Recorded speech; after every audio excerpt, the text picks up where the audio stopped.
So I know the M1 MacBook Air has been officially discontinued, but it's still available from third-party retailers as they clear existing stock, and so some of you guys might be wondering, should I get the M1 or pay the extra for the new M3 15-inch? And I'm sure there's also those considering upgrading from M1 to M3, so let's discuss all of that in today's video. Beginning with the biggest change between these MacBooks, we have the overall design. In fact, that's probably the biggest selling point for the M3 because yes, it looks gorgeous and makes the M1 Air look relatively ancient in comparison. The new design really fits the Air branding because the M1 version, believe it or not, was thicker than the old 13-inch MacBook Pro, so the much thinner and lighter design of this new model is really quite nice. The smaller bezels are also appreciated, and I do forget the notches there most of the time, so it's not a massive issue for me. And also I do want to mention the larger function row is a pretty underrated change because it does make the Touch ID sensor and the function row much easier to reach and press. The new design isn't perfect though, because as I said in my M2 MacBook Air review, I do miss the wedge.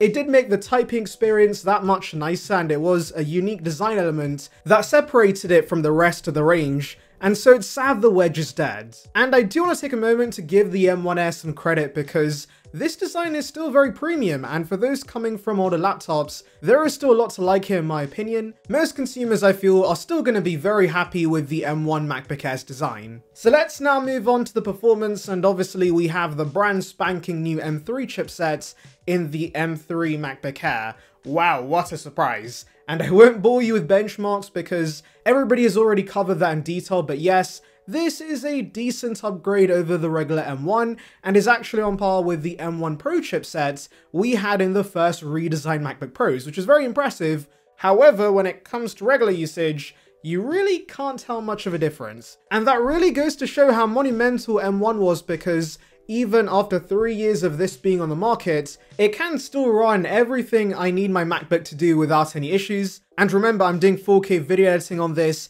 and designing thumbnails alongside the usual mix of emailing, writing up documents and scripts, and also watching YouTube and movies. I feel like that's slightly more demanding than what most people do on MacBook Airs. So yeah, that goes to show how good M1 still is. Oh, by the way, for those wondering about throttling with these two fanless Macs, for my use, I've had zero performance issues, and if anything, I appreciate the fanless design because when I'm editing, I don't have to hear a stupid fan in the background, it's just pin drop silence, which is perfect. Now, if you're wondering whether the 24 gig option on M3 makes a difference, I personally doubt it. Now, I would still make the upgrade to 16 gigs if possible because that would help future-proof the machine, but even with the base model I'm using, I've noticed no RAM issues, and I've been pushing this machine with multiple tabs and Final Cuts. Honestly, if you're maxing out a MacBook Air to 24 gigs of RAM, you're just better off getting a MacBook Pro instead. You know what you're also better off doing? Subscribing to the channel, of course. I would greatly appreciate it, and it would give you the latest commentary about the world of Apple right to subscription box, so please consider it.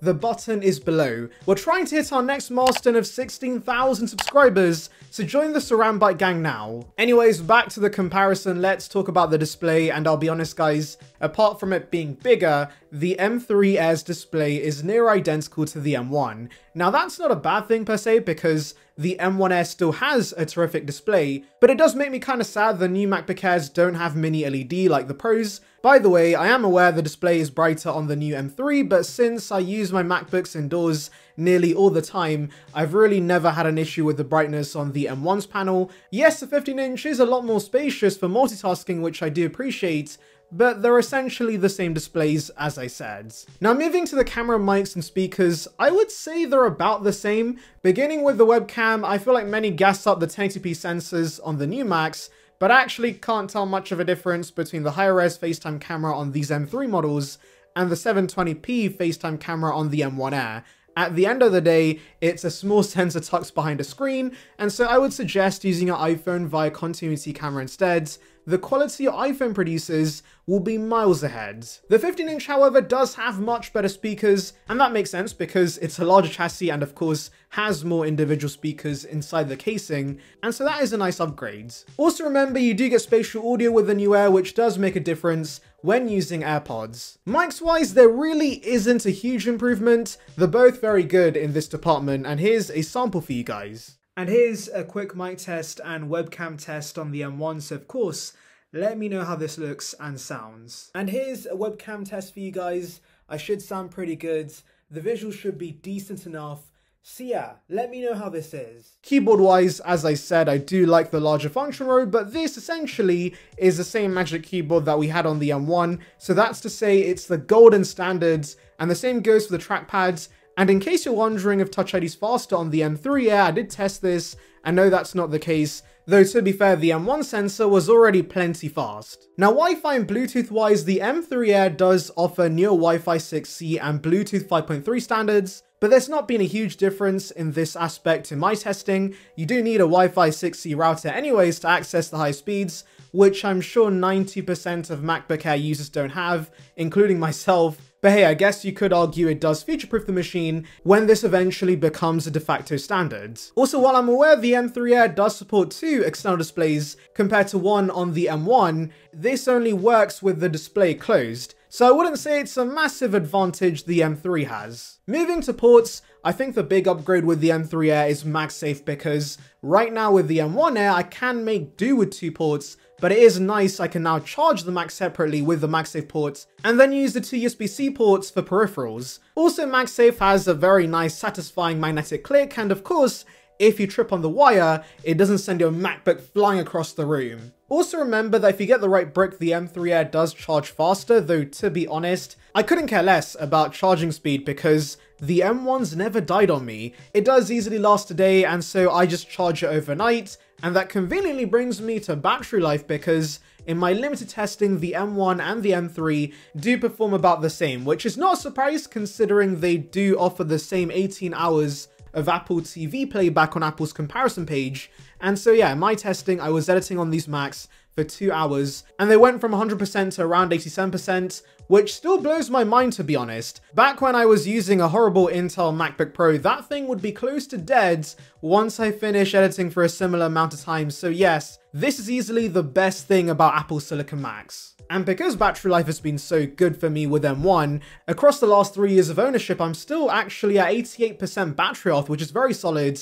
And yes, obviously there has been a dip in endurance, but it still comfortably gets me through a day. So if you buy a new Apple Silicon Mac, you can be sure the battery life will stay impressive long term. So that's the comparison part of the video over, but now let's answer the questions I proposed at the beginning of the video. So number 1, if you're cross-shopping between these Macs, which one would I recommend? Well, that's where pricing comes into play, because whilst the M3 MacBook Air is a fantastic product and does bring plenty of nice upgrades, it's also a lot more expensive, whereas the M1 Air can be found for £750 and could potentially get even cheaper now that it's been discontinued, and I'm aware this is the case in other markets like the US. Best Buy, I believe, has the M1 MacBook Air for $750 very often, and remember, these are brand new M1 MacBook Airs. If you go refurbished or used, it can be found for even less. At the end of the day, the M1 Air offers the basics of what makes a great MacBook. It has stupendously good battery life, blazing fast performance, and rock solid reliability. Also, I'm sure many students are going to be buying these Macs,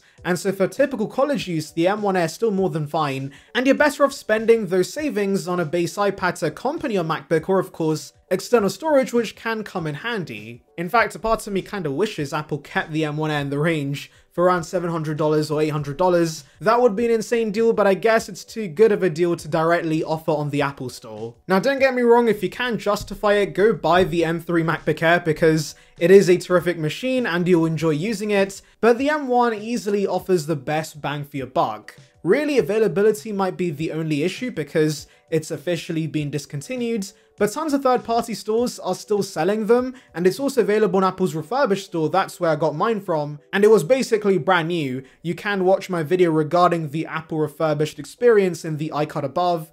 Additionally, I do want to mention, if you want the new design for less, you don't have to buy the M3 MacBook Air because the very similar M2 model is also available for much less. Finally, for the second question I proposed about whether you should upgrade from M1 to M3, I would say no. Yes, the M3 model does offer nice perks like the new design, but I wouldn't say it's offering any must-have features, since everything the M1 offers right now is still good enough, and I'm sure most of you guys are still very happy with your M1 machines. In fact, in all this time I've used the M3 MacBook Air, not once have I felt I can't go back to the M1 because the upgrades it offers are things I can live without, to be honest, especially when I'm saving a lot of money by not upgrading. Anyways, let me know your thoughts in the comments, make sure to like and subscribe for more content like this, and thank you for watching.